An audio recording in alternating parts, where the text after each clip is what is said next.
Operation London Bridge.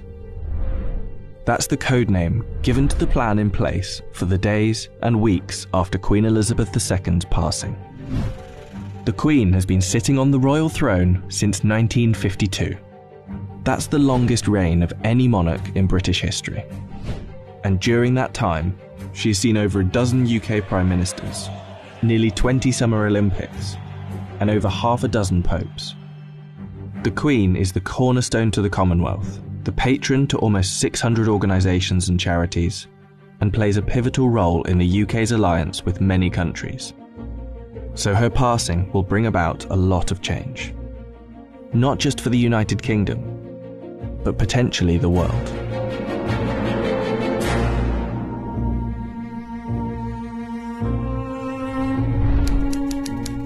Her private secretary, the Right Honourable Edward Young, will immediately pass a message on to the acting Prime Minister at the time. That message will likely read, "London Bridge is down."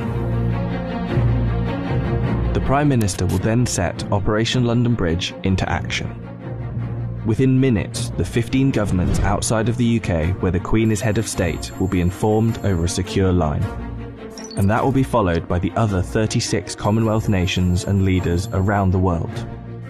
The gates of Buckingham Palace will then dawn a black-edge notice of the news. At the same time, a news flash will alert media around the world. Every media outlet is prepared for the news.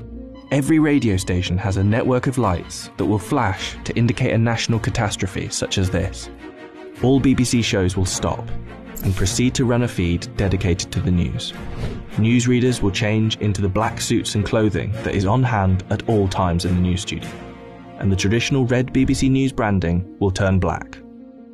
Newspapers, TV channels and radio stations have days of coverage ready to go. On the same day as her death, the Queen's eldest son, Charles, will immediately become king, and it's reported that the stock exchange, businesses and shops across the UK will likely close for the day out of respect. The day after the Queen's death, on a live stream, Charles will make his first official speech as king, and the government will swear its allegiance to the sound of a 41-gun salute in Hyde Park, London. After that, King Charles, if this is the name he so chooses, will set off on a UK tour, visiting the leaders of government in the capitals of each country, Edinburgh, Belfast and Cardiff, before returning to London. During this period, TV channels will play the many documentaries already made in the Queen's honour, and the BBC will refrain from playing comedy shows as a sign of respect until after the funeral. 4 days after her death, the Queen's coffin will be led on a military procession from Buckingham Palace to Westminster Hall. Here she will lie in state over the next 4 days, and after which King Charles, family and dignitaries will pay their respects. Then the doors will open to likely hundreds of thousands of people queued up outside.